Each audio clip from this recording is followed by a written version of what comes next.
right. Good afternoon, everyone. Time is 2 o'clock, and we are here on another Saturday. We begin our learning journey with Camellia today. Camellia, good afternoon. Thank you for joining in. Good afternoon, Manoj. Thank you. All right, so I'll just give a brief intro about Camellia and then we'll begin with the session. So for all the participants, please make notes during the session. Whenever we listen or learn something different, obviously we'll have a lot of questions in the mind. So whenever your questions come in, please make a note and ask those questions to Camellia. It's important to ask questions because if we don't ask questions, we'll not get answers, right? So that's the easy way. Asking questions is the easiest way to get answers. So Camellia is here with us. Camellia is a proud pharmacist. She has done her M.Pharm pharmaceutical technology from Jadavpur University in 2016 and 18. And she started her career as a junior formulator. Okay, she'll explain all of this terms. So, don't worry. She'll talk about her story. She did, started her career as junior formulator at R&D at Cipla. Then she moved to medical science license, MSL, and roles with Biocon, then Bayer. Currently, she is working with Bayer and Zydus Pharmaceuticals as MSL. She loves networking and learning, and she loves to share the best practices on current working dynamics of pharmaceuticals and R&D. She also tries her best to make the world a better place to live by helping other pharmacy professionals and helping them transit into MSL as a profession. So with us is Camellia. She's a proud pharmacist. Welcome, Camellia, and thank you so much for being with me, and hope we'll learn a lot from you today. So let us know, what is your story? How did you got into MSL? Sure. Manojji, it's actually a very proud privilege for me to be on this forum today. In fact, when the first time you got connected with me, I was so intrigued by this idea that there exists a system which is made by you, that you reach out to the younger minds. I think back in our days, we did not have this kind of explicit content created, particularly for the pharmacy professionals in their colleges or universities at the moment. And when this thing came up to me, I thought, yes, this is a great way of interacting with all the people across, and also letting them understand that there is a lot of uniqueness to the role of a pharmacist in the industry, whether it's in the healthcare industry, whether it's the total hardcore pharma industry altogether. We are usually bound by the thoughts in our bachelor days that it's only you'll get into marketing, or you'll go into sales, or you'll go into production, QA, QC. But there are so many plethora of activities that have now come up, and with the increase in the amount of the jobs coming up, I think it's a huge opportunity for everyone to learn. I mean, I won't say call myself an expert, but somebody who has been in the field of these different roles altogether. I believe if anyone can learn a bit from what my past experiences have been, I think I'll be very happy to help. And that's what we are about to set in. A kind request to all the attendees. I mean, please do post your questions in the chat box. We'll definitely take them up, towards the end. And today, I mean, when I'm going to present on this, I'll take you through around 10 to 12 slides across, mostly about the journey and what I do as an MSL, and what a particular day in the life of an MSL looks like. So we'll also be discussing a little bit, on the educational requirements that you need to do in this role altogether. So a little bit, on the fun part of who I am. First, to introduce that, I'll take you across, and then maybe we'll dive straight away into the topic of today, that is, MSL and what they do and why, and whatsoever. Manojji, do let me know once my screen is visible. Absolutely. Not yet. Still loading, I think. Participants, you can put in the chat box if it is visible to you. Just make it full screen. Yes, I can see the screen. Yeah. Yeah. Perfect. Please make it full screen. Yes. Perfect. Participants, please confirm if the screen is visible and or both of our voice is clearly audible to you. Type Y in the chat box if it is working fine. Perfect. Thank you, Divakar. Thank you, MS. All right. So let's begin. Thank you. Thanks a lot.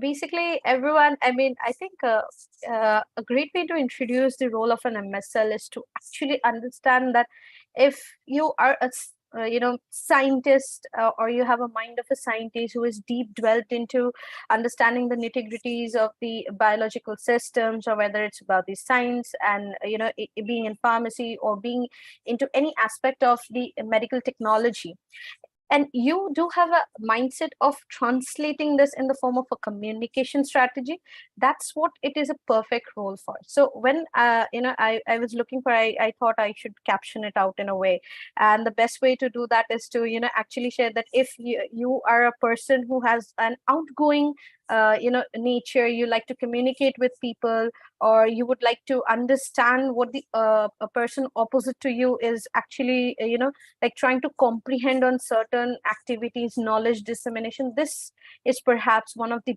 best roles suited in the initial days of your career. Why? I'll also say that. Moving across, I mean, I do have to put up this as a disclaimer that these are my views alone, and my current or past organizations do not bear any resemblance to the presentation that I'm about to take you through. So a little about me. I am, in fact, a travel wanderlust, an orophile, particularly because I'm too much into the mountains. Okay, and I actually love having cultural exchanges with the people. Food is something that draws me heavily towards any region. So wherever I go across, it's a part of my nature that yes, I have to go and try out the local delicacies and make sure that I interact with these kind of people. That's who I am. And in my days when I do get time off work, I try to recharge myself by being in nature, whether it's about taking trips or even if it's just a walk, along the Ganges. So that's something that I recharge with. I think a lot of us have been through these kind of books and all, but yes, anytime that I'm having a little bit of the work and I do get to nurture some of my hobbies, which include a little bit of sketching. I love to watch anime, and educational content on various topics. Harry Potter is one of the books. I mean, I can pick out any of the books any time of the day and go on a read and not be bored at all. So I think one of my ways of busting stress is to just diving into any of this book. My favorite authors are, as mentioned over here. Currently, in fact, I'm reading one of the books by Ankur Warikul. Yes, professionals like us do definitely need those, tips and tricks to work in our industry. We do get, annoyed and bored also with our day-to-day work activities. At the same time, yes, I think a lot of you would already know which character this is. I am too much into anime, and I love, listening to country classical musics, and along with that I'm too much also into the K-pop and J-pop. So yeah, a lot of you must be knowing and also rolling your eyes over, if we have a lot of males joining in this, I think they have rolled their eyes or so at this photo. And to share about a little bit of this is one of my favorite moments from last year has been associated with the work that I have done and being appreciated, like pan country across this. So this is one of the photos from our R&D meet, which happened, in Jaipur in the December. So this is one photo of me receiving an award, and I think I was on cloud 9 on that day. Everybody loves to feel appreciated, and this is the quote that I go by. Like your measurement of success and happiness is there with you, and if you feel that you need to be happy, you will find a way to be happy, and it can really take you across any kind of difficulties. And yes, of course, I go by this quote, and I truly admire Helen Keller for the way that she has led her life.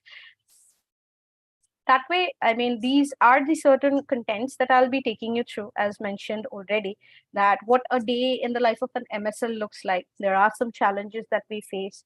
And when we are walking into the plethora of medical affairs altogether, what are the certain qualifications, or what are the aspects or attributes that an employer looks while recruiting you, and what could be a possible way that these people can progress into their career. And I mean, if you are thinking of something like this, that this could be a thing for you, then how do you prepare for some? There are some methodologies. And if yes, then is this an actual role for you or not? So about my journey, I mean, this is something very a plethora of things that have happened so far. So, I mean, I completed my master's in pharmacy in the year of 2018. And back then, we were, in fact, being visited by CIPLA. And that was for the first time that CIPLA, came into the campus of Jadavpur University for recruiting into the R&D roles. I mean, that was something new. So CIPLA came up with the concept of, alive tech campus. So they went across 10 premium institutions like, Naipur Mohali, BIT Meshra, BITS Pilani, also ICT Mumbai, Jadavpur University, like this 10 universities they went across, and they recruited people, from masters in pharmacy, or they could be MSc in chemistry, and also bachelors in chemical engineering. So, we were a batch of, what should I say, very qualified misfits, from a lot of universities over here, 20 people who came in together for the first time to, be a part of this great initiative that was led by CIPLA. So being the first batch over there, all of us had different roles. So we spent around, 1 month into training and understanding the nitty-gritties of the thing. So as you can understand, when I say R&D, we directly got recruited into the R&D as such. And we had a designation of assistant managers over there, minimum. I mean, like the MPharm students who got recruited had a designation of assistant managers. And we were hard into training. I particularly look for the IVIVC. I was a new joinee in that department, which was a very very niche kind of department with only 5 people around. And we had this department led by Dr. Ashok Raj. And whatever were the formulations that had to go across, the IVIVC, PKPD modeling, everything had to go via this department. So it was a niche kind of department with very closed group amount of, individuals who were working. And we, we were in fact, what should I say, a backbone of having this, the entire organization coming up with the newer formulations were. So, I mean, that the role is stated to be a junior formulator role. The name was as such, and with increasing experience that could have changed into senior formulator and so on. But the designation stood to be assistant manager. Now, in fact, a lot of you might be thinking like, why? I mean, that was a good thing. And I was based out of Mumbai back then. So, I mean, traveling and living over there. But, I mean, as a girl, you go over there and you don't have your family around, you tend to feel a little bit homesick, and then you want to go. So back then I was not actively looking across, but I came to know about this medical science liaison, but a little bit different. It is medical scientific liaison. And I came to know about this role from one of my friends who was in the college. So I came to know this because he was then working in Novartis. And I was really intrigued. I mean, what is this exact role? I mean, what do you do? Because he got to stay back in the city, and I'm from Kolkata. So, I mean, he got to stay back in the city and not move out. I mean, usually we all know that, even back in our days when we were doing our masters, we knew that there were very limited roles that we could actually venture out into. And we thought, yes, it used to be QA, QC, and also something like that we could roll out. But this was another thing that came across, and I was like, okay, what is it all about? Even back then, he had a little bit amount of experience. He was not into the role, because I spent around 11 months or so, something like that, for the entire role in CIPLA. And then I switched over to, Biocon. And Biocon back then was actually, I mean, it's still thriving a lot, but it had come up with the concept, and it was already there in the scenario, like for more than 7 years. They already had this concept of MSL, and got in touch with some of the people who were working over there. We got, I landed up with an interview, and I passed, thankfully, with flying colors. So I got reinstated back into Calcutta to work over there. And I was looking after the diabetes portfolio, particularly for Kolkata. So initially it was such a hitter and thither, other than learning the entire therapy of diabetes care right from the scratch. I mean, like physiology, pathophysiology, that you're going across with the treatment management and everything. Slowly and steadily, what I also understood is, what you understand in the prospect of the disease and therapy, you need to have it into a conversational aspect altogether. So I mean, that was the journey when I started going into the medical science liaison role. And I will take you across to what I did back then also, and what it means to be there. But then came an interesting opportunity. So you all know that Biocon Biologics Limited is an Indian company, and deep inside, I had always wanted to work for an MNC. I was very happy that I had been found on LinkedIn by the HR of Bayer. And like, she came up with an innovative concept that this therapy lead was. So you are also might be wondering, like, what is this altogether, therapy lead role into sales and everything. So back then, I mean, for matured products, like, I was working for one and for 1.5 year I have worked for that. So it also was similar to the role, but it did not fall into the category of being under the medical affairs or pharmacovigilance altogether. So this was the thing. The difference was, I was back then reporting to a sales manager about the interactions that I was doing. So it was a very dynamic and diverse role. And in fact, this role has actually helped me into understanding how to interact with people all across. I did spend some amount of time learning that in Biocon, but actually what brought me a big exposure was actually being in Bayer in the therapy lead role. So then came up that in fact, the people who were performing very well were also given an opportunity via an internal job posting. And then came the internal alignment of the interviews that was there. So back then, when it was around September, almost towards the end of September 2021, I got an opportunity to interview for this role, medical science liaison role, for diabetes care again, and the company itself. So I passed, and then we went across having around 45 days of intensive training. So intensive training in terms of actually being certified to be on field.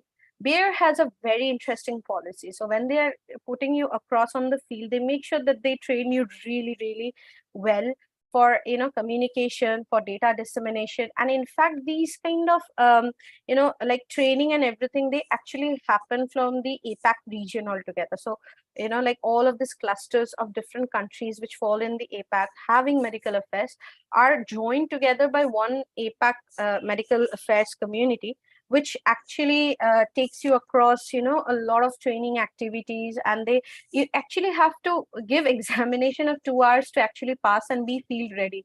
So I passed that, and right from December 2021 I started working.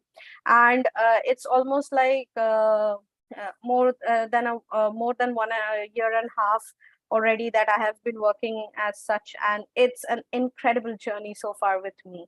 I mean, right, starting from academics, when I had a thought process that after MPharm maybe I should go for PhD and all, but I mean, in fact, I mean, I could have given examinations in my university and might have got myself one of the positions to be in there. But I mean, I was more like, I mean, why not go out and work and understand and everything? Because I feel PhD is very hard to give away, like 5 to 6 years of your life into hardcore research and everything. That takes a whole level of different, like persuasion and patience.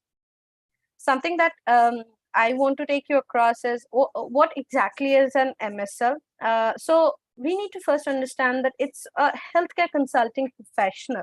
I mean, when I say this, we as MSLs act as thought partners, and we get employed by various pharmaceutical, biotechnological, or medical device companies, or companies which give these certain kind of services to the world. So we get recruited by these companies in order to make sure that the healthcare professionals over there, such as the doctors with whom we meet, can actually like understand what is coming new. They do learn, they are constantly reading and all across, but sometimes there comes a fine training when a professional via conversation actually tries to understand what is important for that doctor. So, I mean, the main responsibilities of any MSL, what I'll do is I'll take you again once across this little bit.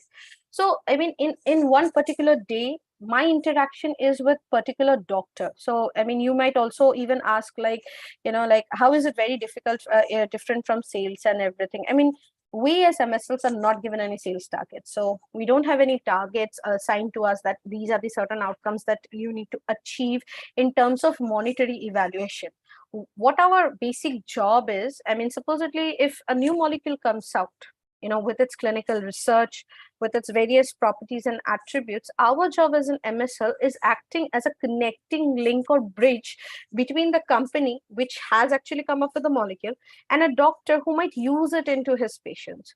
So supposedly, I mean, let me take for example, if like a company comes with the concept of an insulin, and I'm just saying, just take for example, I mean, I would be a connecting bridge into understanding that any data relevant to this insulin, if it is having a different property altogether, is it even relevant to a doctor in his practice? Will he only stick to conventional therapy, I mean, which are already available in the field of diabetes, or will he take that molecule based on its clinical data available and try to initiate that in his patients to receive certain benefits? Yes, the foremost thing for a doctor would be to understand the safety and efficacy of any molecule in his patients altogether, and that is what we actually strive to achieve. At the same time, when we are leveraging on the concept of the molecule, we also make sure that these doctors, when they actually start using this molecule in their patients, other than gaining the benefit, what is the scope of this molecule reaching a larger number of doctors via this doctor, I mean, to whom I have gone and had a conversation with. Why it is important? Because as an MSL, we only connect with the top stalwarts of who are the doctors who are considered as key opinion leaders.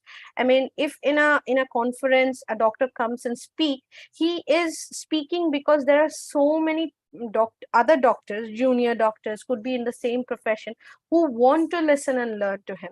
So we go and connect with these kind of doctors who actually are valued as very high professionals even in their field. They are usually, other than providing services to the humanity as doctors, they are also researchers in their own field. Usually we go and connect with doctors who are in the big hospitals, also having big medical institutions altogether.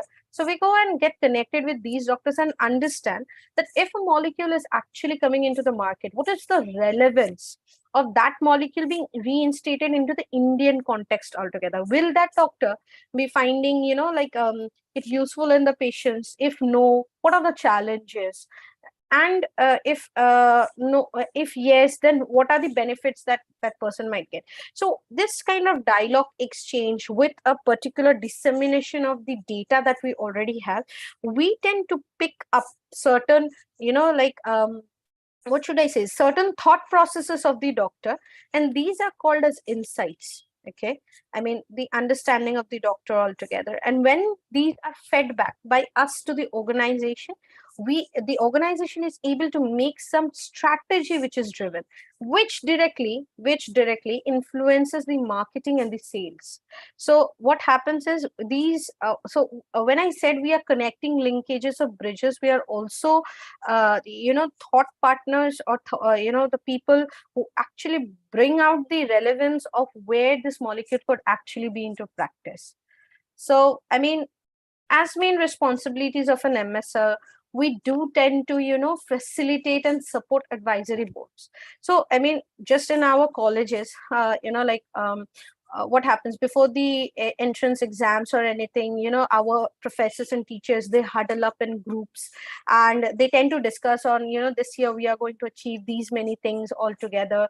So similarly, I mean, advisory boards are taken across with a lot of important key opinion leaders, highest in their field, and we take feedback directly from them by presenting data pertinent to a particular therapy or molecule in that forum, and they give us advice that how should we go about this. Being an MSL who is a propagator of scientific communication, there is an active exchange of dialogue between the doctors, and we take active notes or insights based on this, and we also feed it back to the company to actually understand that these were the shortcomings which got discussed in the meeting. Maybe we can do better on this. These are the good things that have been discussed. Okay, so let's keep working on this. So this is what drives the strategy for a company. Also, there are something like investigator-led researches, or we called as IIRs altogether, or IISTs. So I mean, if doctor comes up with an supposedly, I mean, let's take for example a molecule which was already pre-existing into the market with one indication, and then a doctor feels that this could perhaps have another indication. A doctor might share it with the company via an MSL or a medical advisor, that this is what he thinks is relevant, and he can also present on certain data that yes, these are there. So I mean, like, these are certain facilitations that the MSL helps the doctor convey not only to the company but also bring it out in the research. And if there is really fruitful communication that can be done, it is done in the form of led trials altogether. So there are also various health economic outcome researches that come into effects. Then another great part of us is we every day, almost every single day, we deliver scientific presentations, not like this what I am discussing with you now, but discussing on certain attributes.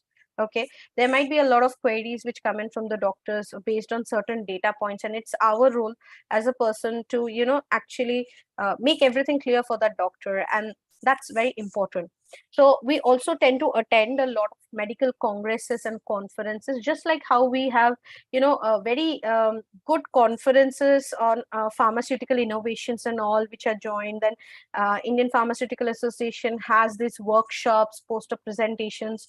This also happened in the field of medical altogether. So please try to also understand that the role of a pharmacist is not only related into the pharmaceutical industry, but can also be reiterated into the medical role altogether. And when we reiterate this altogether, these are known as medical affairs. So I, as an MSL, I go and attend medical conferences which are meant for the doctors, where they share their thought prospects and understanding altogether. And these are active inputs of what is new happening all into the zone altogether, or what is the new therapy that has come in and so much in buzz. So I mean, these are certain things we do. And also at the same time, in my list, at any given point of time, I have 50 top KOLs. Particularly right now, I mean, I would be having KOLs from Calcutta, some KOLs from Guwahati, like from Bhubaneswar altogether. So these are the topmost KOLs over there. I, as an MSL, have to build up relations with them on scientific communication. And these are certain relationships which can only be built when you're deep delved into the therapy area altogether. Also, another part of our role reinstates that we should support the sales team which goes out on the field and train them on the medical concepts altogether. So, the scientific data dissemination, we try our level best as team to support the, sales colleagues to understand data in simpler terms. So, there are a lot of things that they have to work on, so that when they are going across in the field, they are able to communicate the right amount of science to the right doctor. That is what we also try to do. Also at the same time, like I mentioned, we feed take these informations and all, and we give it back to the company, and particularly to the marketing and the sales profession. And then what happens, they form a integrated strategy of how to drive this molecule. Not every molecule will find success if they don't have a very good strategy, and as MSO, we actually create out the pathway where this occurs. So a little bit of what my day every day looks like roughly around 3 to 4 times, 4 days a week, I have to be on field. And when I say I have to be on field is I'm actively meeting with doctors, discussing data with them, science with them, and I take feedbacks. We have a whole system where we, incorporate these ideas that have come in from the doctor, and anything new that is coming in, we actively discuss and we take those inputs all together. So a part of it also requires me, exchanging emails with these doctors all across, setting up calls with them to, have these kind of interactions. Around 1 or 2 days are spent in meetings and admin work. So, I mean, we do have a lot of data feedback to be done. So we usually take time on those days, and, we develop material. Supposedly there has been an issue with, supposedly with a safety issue altogether. So our job is also at the same time to raise requests to the pharmacovigilance team also, and share with them that this has gone wrong or something. And then sometimes the doctor may say that, I don't have enough trust on the data that you're coming and providing to me. Could you give me some more articles and all? So we dive deep into the knowledge altogether. So because why? Because even though if I'm a pharmacist, I have to think from the knowledge of, a doctor. What would a doctor in the current situation do with his patients? That's the kind of thinking that we inculcate when we work as medical science liaisons. We also catch up a lot with our colleagues who are, maybe some of my colleagues would be in Delhi, Bangalore, and all. We all have this, we report into the medical affairs under one therapy area head, who is a doctor. So we discuss our findings, we discuss certain challenges that we are facing, and what is going around in the clinical trials which are being conducted by the company altogether. And we huddle together, we come up with certain things that we should work on. And this might be a little bit different in different regions, but the approach stays similar from all across. And educational presentations, yes, I mean, we provide these kind of educational presentations at the hospital and clinic setups altogether, to make sure, like, most of the time what happens, we walk into the clinic, we had a conversation with the doctor, and then we say that we would like to present this data to you.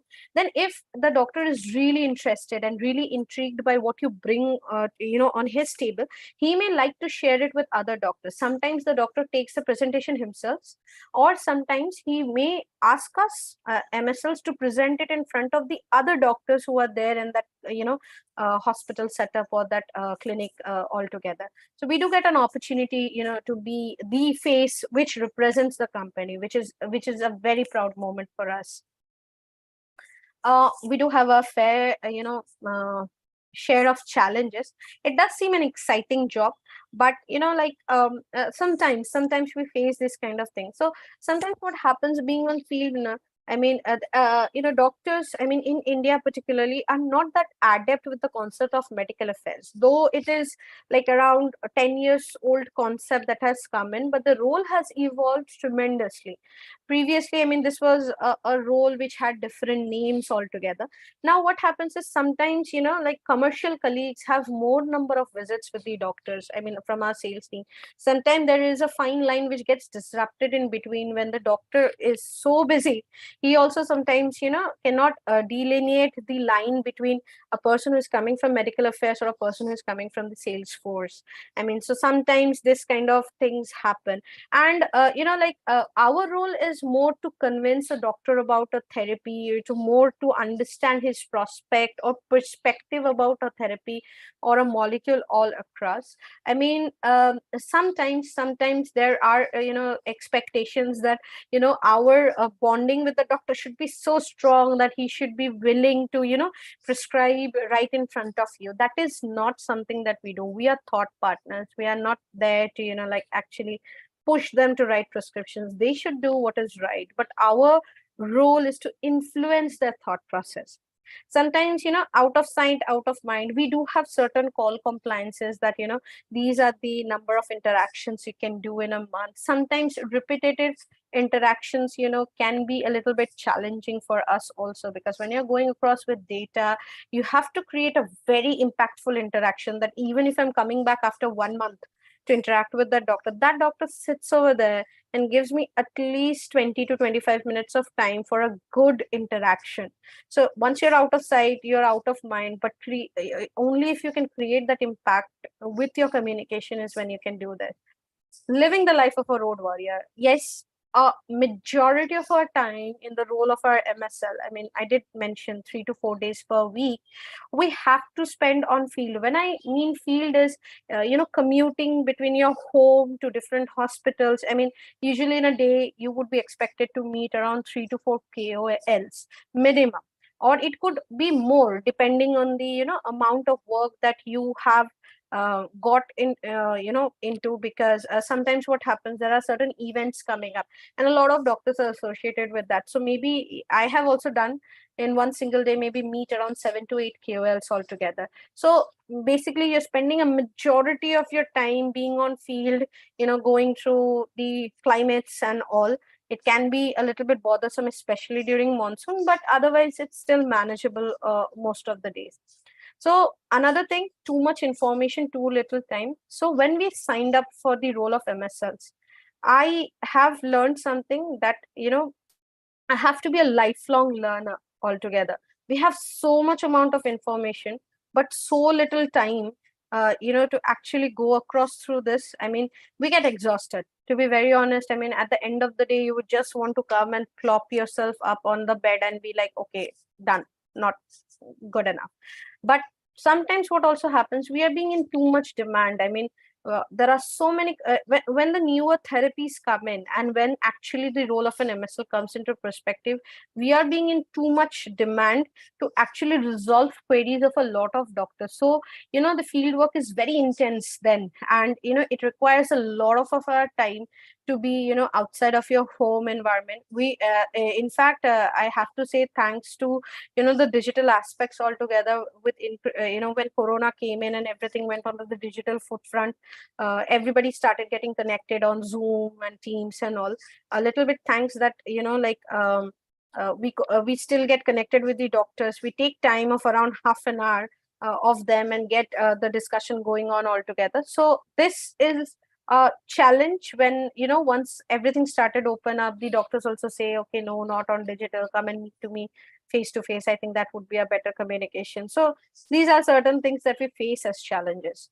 So what are the actual requirements of becoming an MSR? At the beginning of the presentation, you would have seen that I have even Manoj has mentioned that this is a role which is there for pharmacists as also for medical professionals. So in a lot of countries, and in India particularly, when you're going for the MSL role, the preference is actually given first to the the people who come in from the medical roles altogether. So they expect you to be having a terminal degree. But something of very interest is, if you are a PharmD student, you have very, very high scopes of getting into this role, because you your degree altogether has a clinical perspective to that. You spend so much time learning about the nitty-gritties of the clinical aspect that the understanding is very high of that, and the minimum criteria for becoming an MSL is an MPharm, because you cannot be a BPharm and get into this opportunity. Unfortunately, that is not adapted by organizations that I know of that recruit MSLs. That is one thing. So you need to have at least a qualification or a particular degree like MPharm. If you have in pharmacognosy, well, that's a great thing that you get accepted into a few organizations at all. So I mean, and also at the same time, you should be having good communication skills, and an emotional intelligence. So if someone is on the opposite side of you and interacting with you, you listen to that person intently, try to understand what that person is trying to tell you, ask interesting questions, to keep that engagement happening. And you get certain points. Okay, these are certain things that the doctor feels like, you take them across. Something that MSL role is something you won't find as campus recruitments. People from different companies, they don't come and do this on a campus recruitment. So something that requires on a personal level is networking. So if this is a role which gives you that flexibility, you have flexible hours of work. I mean, you do get to start your work every day at a different time also. And networking for this role is very important. You just don't get into an organization like this. Usually people get via references, or they do certain kind of certification exams, which I'll be telling you about. Something that you need to keep on doing is upskilling. When I say about upskilling, it's about the soft skills. I also talk about the presentation skills, and I'm also talking about the therapy skills. I mean, nowadays there are so many courses available on Coursera that give you a good broad prospect about what are the happenings in the world altogether. I mean, digital coupled with science, what is that coming up. So these are certain upskilling things that can be, you should actively do it irrespective of the role, whether you want to be an MSL. Something that really matters is having a good resume. So let me tell you, I mean, if you are a pharmacy, masters or graduate, or you are coming from PharmD, you may have certain, check boxes that these are certain things. But when an MSL's resume is being filtered across by the organization, they look for certain skills, okay? Certain skills like, interpretation of the clinical trial data. If you have done something pertaining work to these kind of things in during your course and curriculum, I mean, something on the pharmaceutical aspect, which directly, helps you understand the pharmacological aspects. These are certain things that will highlight your resume on the top. I mean, I would encourage every one of you, like, whenever you are writing a resume, make sure that when you're applying for particular roles, your resume should highlight those particular things all across. And you have to be a good presenter and an influencer when it comes to being an MSL. Certain things that the employers value a lot in MSL candidate is, you have to be very optimistic. You need to have a very outgoing disposition altogether.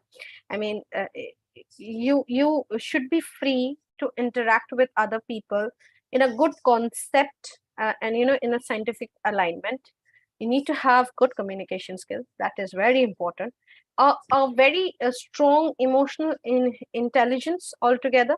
And you should have this intuition of having a social connect with the person who is opposite to this, keeping in mind that you are connecting with the stalwarts of the medical industry in a therapy particularly. So you need to have that respective respectful behavior to that doctor, and also make sure that you're getting across your thoughts, taking his thoughts into account and doing it.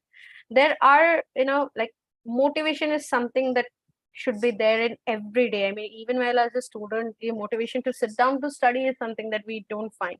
But being in an MSL role, you need to constantly keep yourself motivated, and the passion to do this work is driven by the fact that you are making changes in the healthcare system.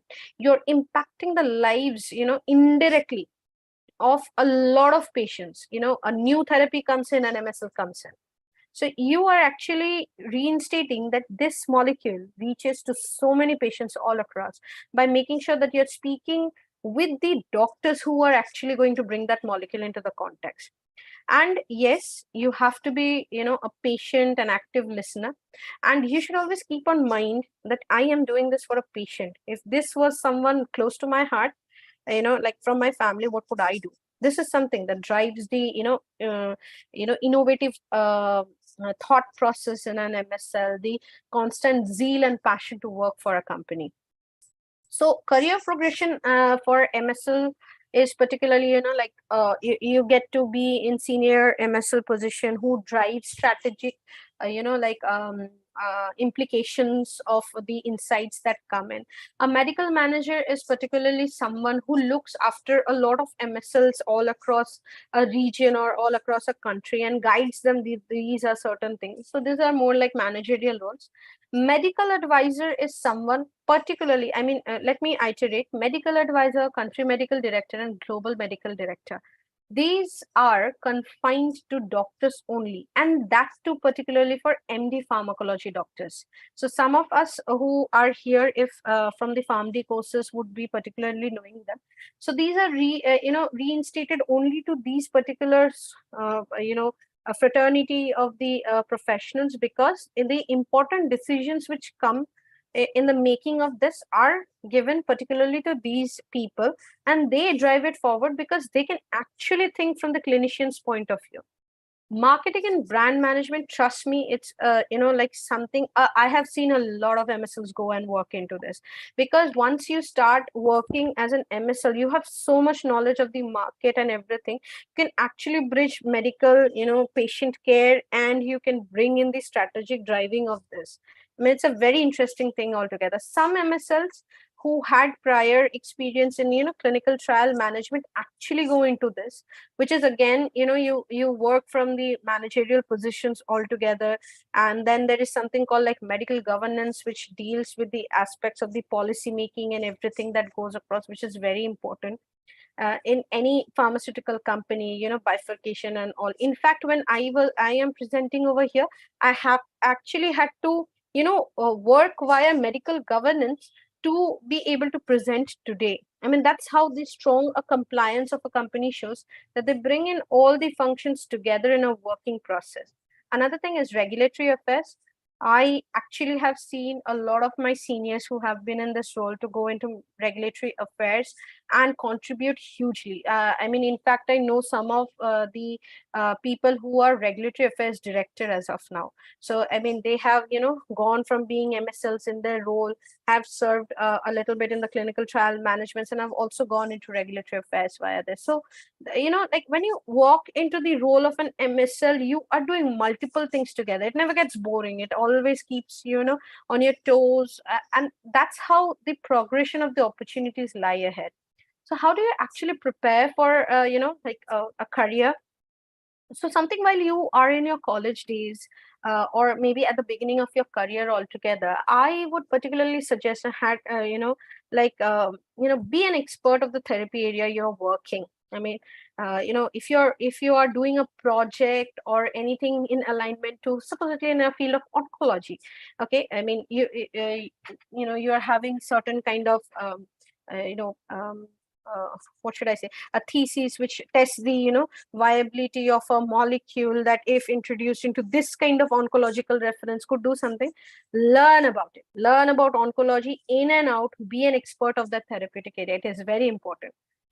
Also, at the same time, learn about drug development and clinical trials. We do know from phase 0 to phase 4, there are these stages, but go into the depths. There are so many terminologies that you'll be surprised that, when we are in our bachelor's, not every, course curriculum takes us in such a deep depth, but it's mostly on the on job that you come to know about this. And there are so many SOPs, just to make sure that in your learning career you can ease that out. You can work on this right from in your college days. And about the clinical trials altogether, you can learn about your healthcare system all across, okay, and also know about the local regulations which are there.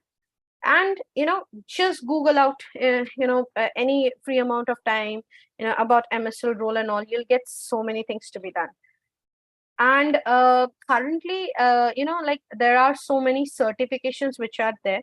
You can take a note of this, that ACMA actually goes for, BCMS. There's a board certified medical affairs specialist. So, this is the accredited course which is accepted in 80 plus countries. So in order to be an MSL, I mean, when I started working in Bayer, I got, certified via the internal prospects, like via the global certification examination that we have to give within Bayer. It's not accredited to any of the following things which are mentioned. But if you are a person who wants to get into the job right into it, ACMA gives you that. But for this, you need to have at least 2 years of relevant professional experience altogether.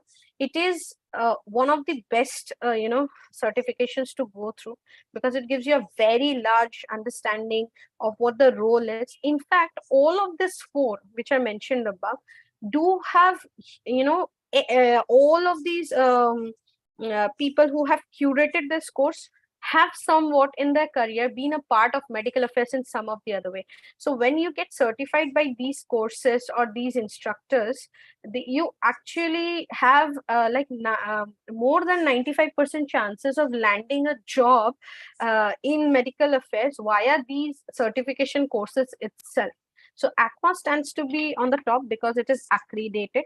IFAPP is again in collaboration with King's College of London. It is one of the most expensive one amongst all of these courses, but a very good one to go ahead with. MSLBC is again from Medical Science Liaison Society. It's a fairly new course, has been there for some time. Gives you a very good approach, and in fact, it's a very approachable community altogether. Even if you're on LinkedIn, just you can be a member of this. You can learn everything that is going around. They have someone named Helen who is wonderful. Reach out to her, say her hi, and just get connected with her. She's wonderful. And there's another one which has come up with from Science to Pharma. They have this MSL certification course which treats you. In fact, I happen to know a person who had done this in India itself, and that person is currently working as an MSL altogether, and it's a recent development altogether. So you can go across these courses and work. And if you feel that the MSL role, if it is right for you, first thing that you have to understand that you have to be a great person in networking. You have to align all your transferable skills with the special career choice. It's a little offbeat altogether. You don't hear of an MSL very much often from the pharma field altogether, but if you feel that you want to be an outgoing person altogether who gets to communicate with a plethora of people from different functions in the company, outside the company, travel to places. Like I travel to quite a few places all across, in different parts of the country for my work.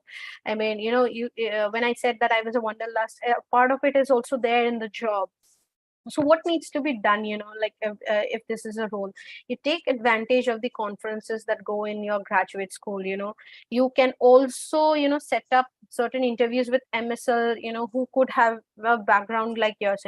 Supposedly, take me for example. If you ever want to say learn more about this role, just drop in a hi on LinkedIn and just state your purpose, that this is why I want to get connected. Trust me, there are a lot of people who will reach out to you, everyone from our community.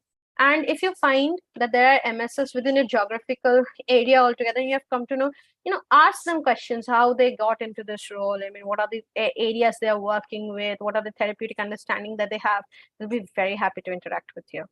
And something that being an MSL really helps you out is you get to build very strong relationships, and you can do it all across the world. You don't only have to be specific to India. I have not met face to face, but have what should I say, understanding and sometimes a few exchanges of knowledge with people who are situated outside of India. Okay. And you have to make sure that when you're coming into this role, everything should be on an opportunistic mindset altogether, that you have to strive and break that barrier altogether for coming in. So maybe I'll just stop sharing my screen, and we can take up the Q&A if that is okay.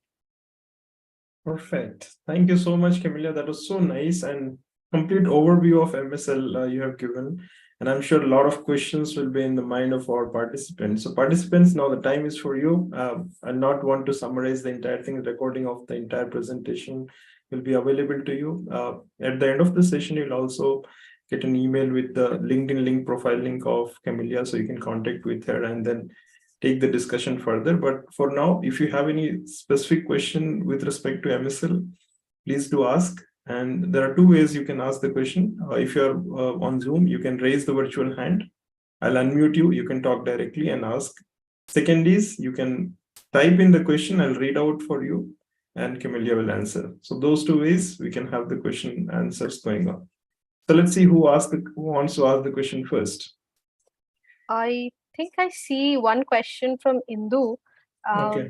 And The question is how MSL is different from medical representative. That's a very interesting question. I mean, this is something that we face a lot. So, I mean, see, what happens exactly is first there is a little bit difference in the qualification altogether. A medical representative could be coming in from any background which is in science, particularly. But now, with increasing demand in the specificity of the role, this has now become very restricted to B.Pharm students who are just freshly passing out. Usually not taken up by a lot of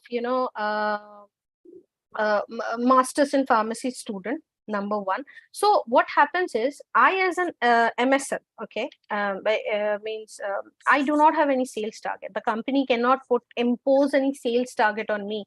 I do not report to a sales manager. I report to a medical advisor who is a doctor altogether. So the reporting is different, the work is different. So like supposedly I'm also getting connected with the doctors, but it's on scientific communication. I do not walk into the clinic and I do not request for prescriptions that doctor, please do, prescribe this drug so and so in your patients and everything. This is not something that we do. We understand the concept from the doctor itself that, okay, fine, these are certain things, you're getting in, okay, fine. Is this a concern for you? Okay. How I as a person can influence that doctor. I mean, I'll try to take up that concern. If it is, an alarming concern, we report it out to the pharmacovigilance. Okay. But if it is something that can be resolved with data, because sometimes what happens, a doctor will always feel, oh my God, I mean, this is one incidence which frequently happen in the clinical trials. I might not be able to control it at my doctor. In my patient altogether. So you just go across, you try to tell that, sir, these are the chances of it happening. Has this happened to you? You converse in a very friendly manner. You act as a thought partner to that doctor. Because what happens, that when you look about the educational qualification, it itself highlights to the doctor that you are coming in from a background which is totally different. Okay. And that gives you a understanding, okay, this doctor feels okay, no, now he or she is talking sense. He or she has not come into my clinic to tell me that I should write this prescription altogether. Only and until do I gain confidence on this person, will I write it down. So this is one thing that happens. And when it comes to sales, the medical representative, there are certain set boundaries for that person. I mean, he is expected to bring about a remuneration on behalf of the company. He has to meet at least 10 to 12 doctors per day. There is no yes, there is a frequency. Whenever we are going out on field, we tend to make 3 to 4 calls per day. Otherwise, you're going for one call in a day. Not only is a cost to the company, it's also cost on your health. You come back with very little output altogether. But a medical representative needs to visit one particular doctor ranging from twice in a month to thrice in a month. We don't do that. We do it on case basis. We do it with proper alignment with the doctor. A doctor will give us time. Minimum amount of time is around 20 minutes with a fruitful discussion. We get to open our laptops, we get to talk with them on science, which is very important for us. I hope that answered a little bit of Indu's question. Absolutely. So basically, you are doing a knowledge transfer business and they are doing a sales transfer business. Right. All right. Thank you. So next question we'll take from Vishwa. Is medical advisor same as MSL? Both are same? Okay. No, they are not same. So, I mean, yes, I mean, it does sound. So I report into a medical advisor. A medical advisor supposedly is a person who is in the company and works on the strategic derivation of the medical aspects. He is a person who is in direct contact with the marketing team, or to the head of the business unit. Okay, he advises the company on these outcomes. So what happened, we as MSLs, we collectively respond or report into this medical advisor. So medical advisor would be my boss actually directly. Okay. Yeah. So a medical advisor usually in a company is coming from the field of he is an MD doctor. Minimum he is an MD doctor. He might have other management degrees attached to his portfolio as well, since he's working on a leadership role altogether. But MSL is a field based job. Okay, field-based totally, you are expected, at least 3 to 4 days per month to be on field, interact with doctors. A medical advisor may join you on field, but his basic is, out of the office-based job. Okay, he is situated usually at the head office. Okay, and he works into the strategy driving. So he is someone who is directly connected with the global. The global thought cascades into the India strategy, and that is a constant, exchange of ideas that is happening. So I mean, a medical advisor joins me on my fieldwork as well. I mean, we call them as coaching visits, which are very interesting. I mean, you come to know that how you can do better on this. Okay, so these are the certain things. So a medical advisor role is definitely different. Some medical science liaison who join in as, from the medico perspective, like if somebody has joined in who is a MD pharmacology on field, he has a chance of being promoted into medical advisor because he is having the terminal degree altogether. So there are certain times when an MSL has also become medical advisor. But yes, initially when it comes to Bayer, mostly all medical advisors have at certain point of time served a little bit of their career as an MSL, because that needs to be understood. Unless you understand what the field is like, you cannot actually become a person dedicated to advising the company on that same. I hope that answers. Yes, absolutely, Camelia. So another question from my side. I'm a medical writer myself. I would like to understand, how do you support medical writers, or medical writers support you as MSN, as a team, and then this communication goes to your doctors in the field? All right, that's a very interesting question. So usually, I mean, what I have seen in the practice that I have served as, so I mean, sometimes certain companies like Novartis, they have their inbuilt medical writing teams within them. Yeah. So they have this concept of all. Anytime a clinical trial is being investigated, it needs to go via the medical writing agency or the team altogether, whether this is a viable thing altogether. They look into so many protocols and bring it across. So, I mean, we usually communicate, from our company with a third party medical writing agency altogether. So what happens is we cascade the ideas, like this doctor has come up with these points, he wants to incorporate, is it viable option for this? Sometimes what happens, we as MSLs or when we are connecting with the medical writing company or the personal, we have to tell this doctor or the personal that these are off-label indications, these cannot be instigated into the medical writing practice altogether. So when you're rolling out a concept or a protocol for this particular doctor to review through or go through, maybe try refraining from using these words. So like a medical advisor or an MSL also sometimes reviews the documents which are shared between the medical writing personnel and the doctors to make sure there is a very crystal clear communication altogether. So I mean, I have also seen some of my friends, in fact one of my friend transition from the role of being an MSL to a medical writer in Novartis itself, because he wanted to explore onto that aspect, and regulatory writing was something that really excited him. So he made sure that while he was working as an MSL, he was into a lot of concept writing for IIRs. Yeah. So he made a bifurcation in that way. Yeah, excellent. So somebody with a good medical writing skills can be MSL as well? Yeah, he or she can. I mean, depends that while that person is getting interviewed, that person should be very pertinent into sharing that role as one of the attributes that brings in strong MSL communication.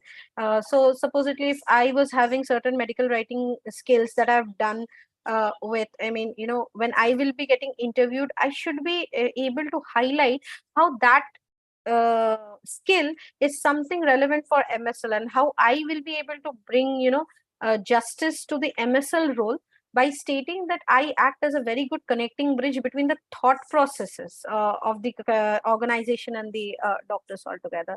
So that needs to be done. Absolutely. Thank you, Camelia, for answering that. And that was there in my mind for a long time. And thank you for answering that. Thank you. All right. So we'll take some other questions from the chats. I'll read out for you. One question is from Bhakti. She said the session was very interesting.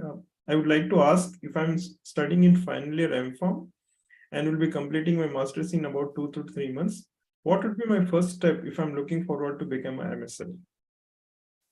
Okay. The first role should be, I mean, you look back on the aspect that what, like you might be specializing in any of these subjects whichsoever possible. Is it something that is transferable to this current role? Particularly if you have therapy-based knowledge, it is very important that you pertinently, express that in your resume.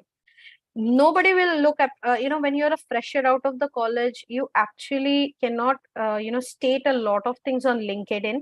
I mean, that actually stays blank, and that is a very true fact. I have faced that. I mean, I have tried to reach out to a lot of people out on LinkedIn, and people would not accept my request. I mean, why would they? What is the value that I am also bringing? So, in order to do that, you need to first highlight that these are the transferable skills. Supposedly, if you have a very high therapy knowledge, I mean, is that certifiable? Matlab, if you have a therapy knowledge altogether, have you somewhere, use that, whether it's in your thesis, have you used that anywhere as a presentation? If you are currently in your college, if you are getting an opportunity to present on posters, if you are getting opportunity to attend congresses where you can act as a facilitator for something, just go out and do it. It's something that a skill that not only as an MSL, in any plethora of work that you are going to do, this is going to really help.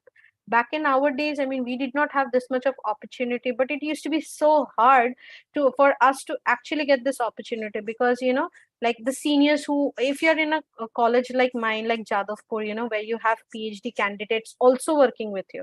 So what happens, usually these kind of projects or these kind of roles are handed out the final year PhD students, and they're very adept at doing this, I must say that. So if you're someone who is going to graduate, like in another 2 to 3 months, use those skills that you have seen, so far across, and do, translate it. But first, complete your course. You can also take some time, enroll yourself in certain Coursera courses, okay, which gives you a strategic thinking, courses like strategic thinking, then mindful tools of learning and all this. So this will actually help you into doing this. And when I was mentioning about this board certified MSLs and all this, if you I'll be very honest, if you have the money to spare, just go and get certified. Trust me, a lot of people have deliberated, they have not joined these courses, and they have later said that, okay, fine, this younger student just went in, spent some some hundreds of dollars, and wow, this person got into medical affairs so easily. So sometimes it's all about networking. If you get this opportunity, network well, take those skills that you have gathered in in a plethora of 6 years or maybe more during your duration of study, take it, and take it across. I mean, you never know where you might get that opportunity altogether. Absolutely. So never, stop learning, and whenever you get a chance to learn, do it quickly as possible, because you may not get that chance again. Yeah. Yes. Thank you so much, Camelia, for that. Yeah. Another question is from Count. He says, what can be the expected package for someone who's willing to start as an MSL? Of course, he also says that the package can vary from company to company, but maybe you could just give him some idea. I think that's a very different kind of question altogether. I mean, of course, we're not at liberty to share what the packages are, but you really make a decent living out of this. I mean, sometimes even the packages in certain company can be quite a surprise, that it could be really good. Usually pharmacy professionals, when they start their career, I mean, usually, do not earn as much, because due to a lot of things. But when you become an MSL, you tend to be quite satisfied with what you're bringing on the table, and, the remuneration that enters, on every paycheck day. So I think it's a good thing. I mean, I'm thankful for whosoever has asked this question. Yeah. So I'll ask another connected question to this. Yeah. Some ladies in the house may have these questions. Mm-hmm. Whether MSL gives an opportunity to work from home option. This is a very interesting question. I mean, we have been exploring on certain things. I mean, not every company is equipped to work on this. So, like I mentioned, I mean, you cannot be an MSL without going on field. But right now, with the innovation all coming across, some concept on digital MSL is also there. But that is very, very rare. So, I mean, for every 8 to 9 field MSL, you may have one digital MSL over there. So that is very prospective. I mean, why? Because like in a context of India, where people would like to meet and maybe talk rather than be on a digital forum altogether. The concept of working from home, particularly for MSL, sound is a very new concept, and I'm not saying that it's not an innovative one, but the chances are very, very less. But because I have not heard of anyone who has worked like that, we may be coming up with a new concept like that soon. But being in medical affairs, if you ask, yes, there are jobs which can help you work from home. But as I have also mentioned, when you are working as an MSL, it's very initial phase of your career that you have started. I mean, I have a journey of around only around 4 years of working after I have passed out. I mean, in that I have spent around more than 1.5 year in being an MSL. So this is also a very initial stage of my career as well. But there are jobs in medical affairs as of such which can be explored from work from home jobs. But I don't recommend on this because you do not learn much while being in work from home. I totally agree with you. This is something where we should go and meet doctors and explore with them. Yeah. Yes. Perfect. Thank you. Another question is from Nikhil. He says, hello, ma'am. I'm PharmD, recently passed out. How should I start to get into MSL? Okay. A very good question. I mean, start networking. Start networking, and the best way of networking is, going on LinkedIn. Sometimes you find, a lot of email addresses. It may happen. It may happen. We are, when we are coming into the organization, we are very busy individuals. We might straight away do not, respond to your request or anything. But if you are sending a request with an objective that this is something that I want to get connected with you,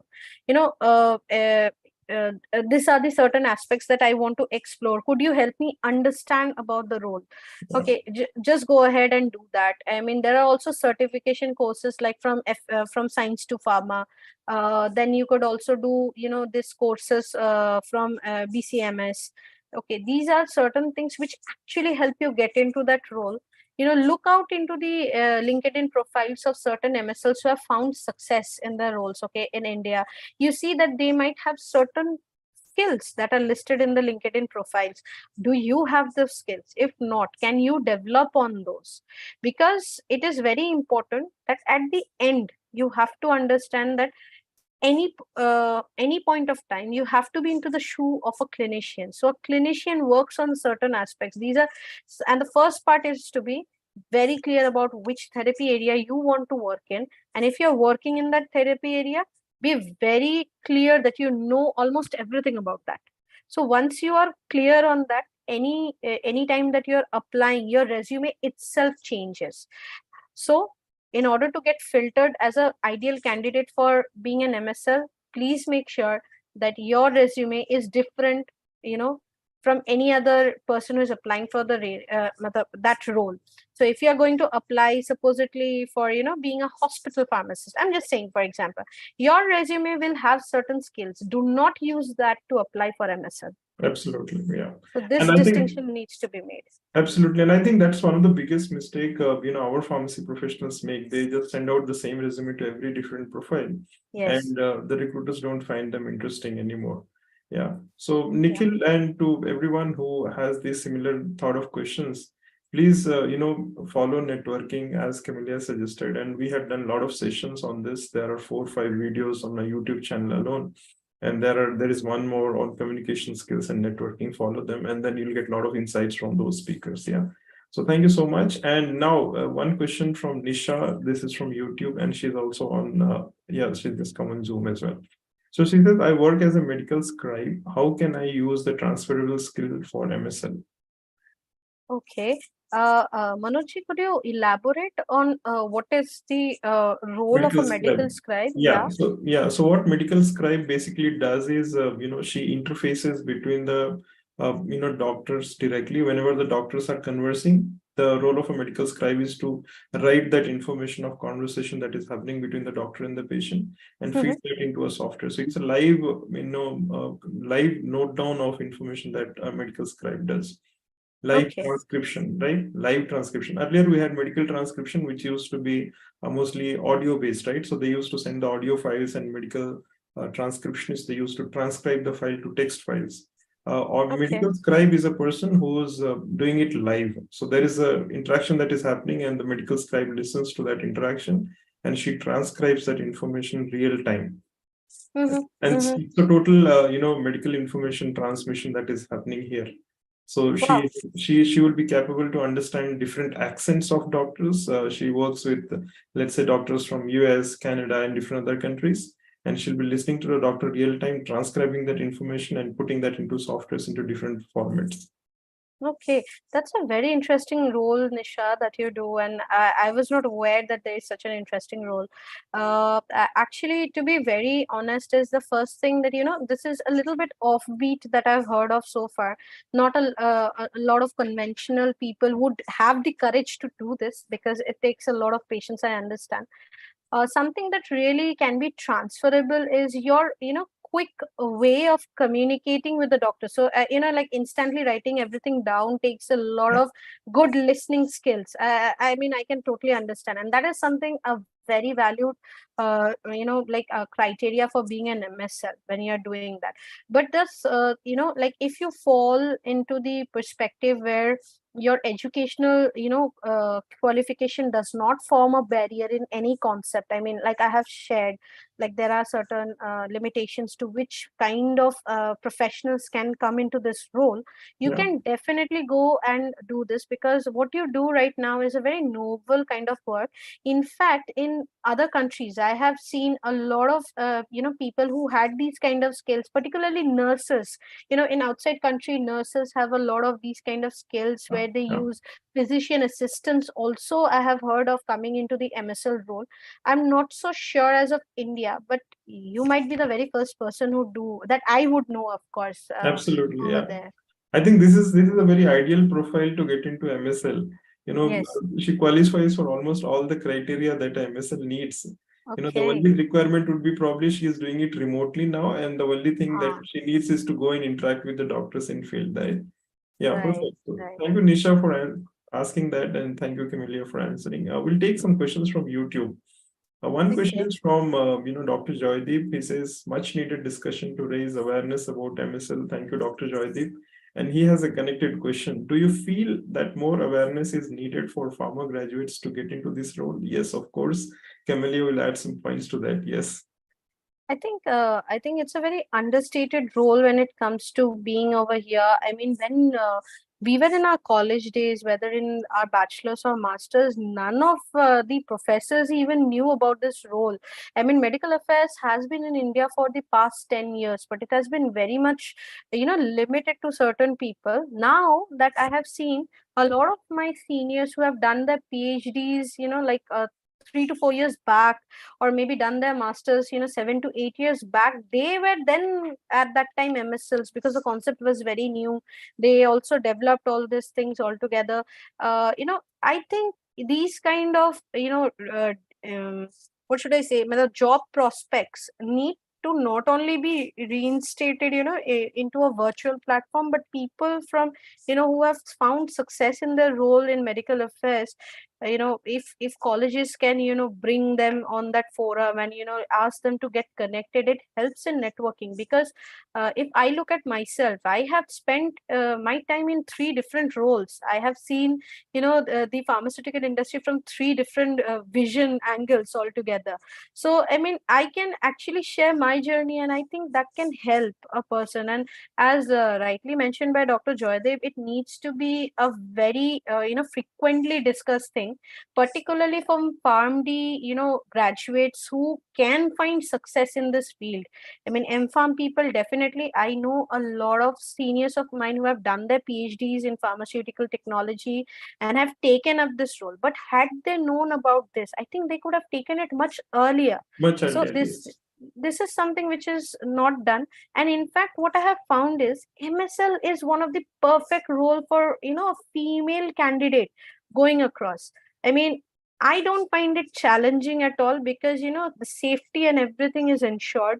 Yeah, it might happen at some point of time I might to have work in wee hours, but this is something that I as a female can, proudly say that being in the MSL role has actually not only brought about the development of me as a person altogether, you know, has also showed me various, degrees and ideas that can be conveyed all across. So it's a very good role for even a female. Like when Nisha even asked, I mean, that was a wonderful thing. So a woman like Nisha, who is career prospect, is high and would like to be in a role like this. It's a perfect job for a person. Absolutely. Thank you so much for answering that. And Nisha, you just should try for MSL. Yeah. And we'll definitely support you. Do reach out to Camellia and send an email to us, and then we'll do whatever best we can do. Okay. Perfect. Thank you. We'll take two more questions. Is it okay, Camellia? Yeah, surely. Okay. No one is asking question live, so that is something I don't like. If you are on Zoom, you should always ask questions live. You should unmute and talk. Maybe switch on the videos and interact, because that makes it more livelier, right? We are connecting here and interacting. Okay, perfect. Good to see you, Nisha. Nisha is here. Right. So we'll take one more question from YouTube, and the question is from Prajwal.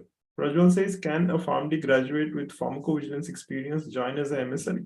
You would be one of the best suited candidates. Please go ahead and do that. Yes, Prajwal. So you heard that you are the best suited candidate for getting into MSL. So do reach out to Camellia and maybe send an email, and then we'll see what we can do. Okay. Next question is from Ayush. How can someone pursue drug discovery with new technologies like artificial intelligence? Okay, so Ayush, you should have watched the last week's session. We discussed about artificial intelligence and a little bit about drug discovery. Of course, not related to this, but Camilla, you want to answer a little bit on this? I do not have the enough experience, but I am myself a person who is looking onto this aspect. So I mean, I was recently going across, I mean, drug discovery and having AI concepts altogether, something that we are also developing very fast in the medical affairs field. So anything about right now is data driven. You tend to analyze trends and all across. So I have found that people have an inclination of not only understanding what pharmaceutical industry or the aspects are all about, but also connecting it with the artificial intelligence in forms of, like, supposedly we use in our medical affairs a platform known as Viva, which incorporates the daily activities or the interactions that you have done so far. I mean, what are the thoughts or output processes? So these are artificial intelligence and all coming in together, and actually you can drive the transformation journey of a company altogether. So we'll soon be moving everything into a very virtual space altogether. So I mean, you interact face to face, but then you're moving it all across. Even drug discovery nowadays, cell and gene therapies which are there underlying, these are all having another aspect altogether. So if you're someone who is into even pharmacoeconomics altogether, just go ahead and find that health economics and outcome research are also all AI driven at the moment, and they help you understand in the drug discovery altogether. So other than doing that throughput screening and screening of a million compounds to just find one viable molecule altogether, you can use these all things. And I think there are a few courses which are also given by the Indian government on this. I think certain IITs. SWAYAM portal. Yes, SWAYAM portal. Yes. So they do have certain questions in line where they have particularly on biotechnology, if I'm not wrong. And I think IISc Bangalore has on biostats. Yeah. So if you feel that these are certain courses which are suited to your particular needs, you can definitely go and couple them with the knowledge of, having drug discovery altogether. So that might help. Yes, and another course, that is world's first course on artificial intelligence and data science has been launched by Indian Institute of Science, Madras, and this Okay. course is being right now offered to any graduate or master's professional, irrespective of the degree. So anyone who's interested into data science can pursue that, and it's 100% online. They do all the assessments and everything online, and they'll give the degree online. And Wow. they even do the counseling online, so which is something unique. And they claim it is the world's first, artificial intelligence and sorry, not drug, data science based course, which is open to everyone. So some pharmacy professionals are exploring that. So if any one of you are also interested, please do explore.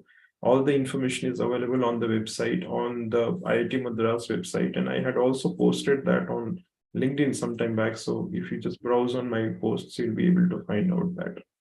So, all right, perfect. Thank you so much, everyone, for all the questions. Any final note, Camelia, for all the students who are, two types of categories of, professionals we normally find. One is, of course, the freshers who are struggling to get this into different career opportunities. And my webinars are very niche focused webinars. So people who are interested in MSL, they are attending the MSL webinar. Last week, we had something on preclinical research. So those interested in preclinical research attended. Now, to all those freshers who are exploring MSL as a career, for the freshers, what is your 1 or 2 point suggestion to them? The number one thing would be, you have to, beat your own drum. I mean, I'll be very honest about this. So the transferable skills that we have all been talking around, if you have done something which, like is therapeutically aligned in today's world, beat your own drum, try to talk more about on those aspects and get in those kind of therapies altogether. The number two, second thing is work on your personal development. You need to be an influential presenter, a good communicator when you come into this role. So other than, see, I understand that even when you're walking into the viva, we'll say, uh, in a room filled with 5 or 6 panel of people who are going to be your invigilator for the day, until unless you have good knowledge of that particular field or aspect, you will not be confidently able to communicate that. So we find a lot of people stammering just because they don't know how to put it in words. The information is there somehow, but people are not able to do that. So work on those skills. If you are a fresher, the first thing that you can highlight by doing is actually showing your interest into that. So you need to be a good communicator and you need to be very thorough with your therapy knowledge. This is one. And the second thing is you have to start networking when you are in the MSL role. Most of the jobs, that is like around 90% of the jobs are, via networking. MSLs have networked with another MSLs and they have got referred first. Absolutely. 10% are being recruited by company because they have just shared that on the LinkedIn pages, or a person like me, take for example, got an internal job posting within the same thing, but I was from a different function altogether. So only that 10%, and you cannot take that risk. 90% reach out to people who have worked in the pharma, in the medical affairs field. Ask them what is so unique about the role. I mean, what made you come this far? Just say a hi. Most people on LinkedIn are ready to help you. But if you take an approach that nahi, ye job lag jayegi, lagwa dega, and all this, I mean, I just go and ask for a job, it is not going to happen. It is not going to help, yeah. And one more thing, for to all the freshers, just to add, 2 points to your thoughts. One point is, whenever you are reaching out to somebody on LinkedIn, please don't, send your resume in the first message itself. That's very negative, and people definitely don't take it positively. That's one thing. And I have received so many resumes where the same person is interested in clinical research, pharmacovigilance, medical affairs, medical writing, and whatnot. So if you are sending out to a person in medical affairs, you should not be talking about anything else there, right? Because he's focusing on one specific area and he'll probably help you in one specific area. So always resume should be tailored to one specific job profile. and send the resume or on the requirement only after you have made some connection with that person. Never ever send the resume in the first message itself. That's one thing. And the second is, don't start networking with good morning and good afternoon messages, because we are not connecting at the same point of time on LinkedIn, right? So I may be logging in the evening and one of you will be logging in the morning. So whatever message we want to communicate, it has to be completely written in the first message itself, so that whenever the person logs in, he gets the complete clarity of the information that we want to ask.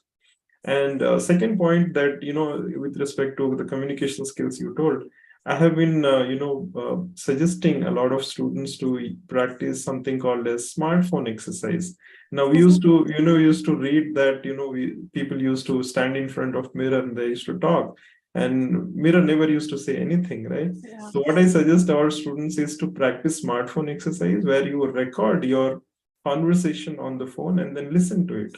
And then when you repeatedly do this over a period of time, and do this in English, don't do it in the local language, try to speak in English with your smartphone and then record that conversation and see what improvements you need to do in the next conversation. And this continues, and then it can make you better and better. And I have seen a couple of students doing it and they're really finding it useful. So that is something I just wanted to add. Camelia, one more question for you. There are a lot of ladies, who have taken a break and who want to get started somewhere. I understand MSL is probably a great opportunity for such ladies who want to get started after a career break. So do you have any suggestions for them? Actually, I mean, it stands to be a very niche role altogether. I mean, if you fulfill the requirements on the educational qualification and something that is pertaining to medical affairs that you have done in your role. So, but I mean, yes, you take a break and then you come back. It's a very strong role of doing this. It's not something I have seen certain women who have done that, in the prime of their careers. And that is absolutely okay. In fact, it's a very, very safe role. And if you feel that you can bring if coming out from a break, it's usually very hard for your mindset to change out, that yes, I was based out of certain roles and now I'm going to move on to the field. If that does not scare you, just go for it. Medical affairs role is a very evolving role altogether. You get to meet so many interesting people all across. You do have your fair amount of challenges as well, but that should never bog you down. In fact, I mean, I will recommend that, because when you come out of a break, I think This is the you best have a thing whole to do. perspective. Yes, Yeah, yes, this is the best thing to altogether. do. Yes, yes, I totally agree with you. And to all the ladies, who are on a career break, please try MSL. I think that's one of the best thing to do, and it will definitely kickstart your career to the next level. All right. So thank you so much, Camelia. Thank you all the participants for being with us for 1.5 hours. Our initial plan was to do it only for 1 hour, but then this conversation continued and it just happened. But I hope this conversation was useful, and all of you found it interesting. And if you really find it interesting, you feel somebody else will be benefited, please pass on this to others. That is how we learn. I'm Camelia and myself, both of us cannot reach out to all the colleges. We have thousands of them. But then this conversation can reach, maybe the awareness that we're trying to create can reach, through you. So please be our messengers, and help us reach to others and create this awareness. And only through our awareness, I think, we can make this profession a better one. And this is what both of us want. We want the profession to be a better one. And Camelia is also working on the same lines, and I'm also working on the same lines for quite some time now. And with your help and support, we want to make this profession definitely a better one and the best one. Let's do it together. Okay. So thank you so much, Camelia. Thank you everyone for your time. We'll meet again next week with something interesting again. One speaker from the industry talking about some more interesting topics, another career opportunity for pharmacy professionals. And just in case you are not aware, we have 60 plus videos of these recordings of these webinars from different experts in the domain, not just from India, but other places also. And they have spoken, a lot about careers in pharmacy. And I think these resources alone can help a lot of pharmacy professionals understand, what exists and what kind of opportunities exist for them, not just in pharmacy, but for others as well. So thank you so much, Camelia. I wish you a wonderful day ahead, and thank you so much for your time. We'll definitely meet again, and then we'll have this conversation going on in the part 2 of this MSL session. Yeah, yeah. Thank you, Manojji, for actually inviting me, and I really had a lot of fun, interacting with all of you. And thanks for posting such wonderful questions. I mean, if you feel that you want to get connected, send a message on LinkedIn, saying hi, that this is why I want to get connected. Yeah. I'll get back to you. Sure. And the recording of this entire session will be available to all of you who have registered. I'll be sending a separate note with Camelia's email ID, LinkedIn profile link, and also the recording of the session. So I understand that all of you who are on Zoom, they're specifically interested in MSL. So a special, thanks to all of you. So you'll get the recording, LinkedIn profile link, and also the email ID of Camelia. So please do reach out to her and send your specific note in the first email itself so that you get the right information at the right time. Yeah. So thank you so much, and we'll meet again next week very soon with another learning session. Thank you, Camelia. I wish you all a wonderful day ahead. Thank you so much. Bye, everyone. Thank you.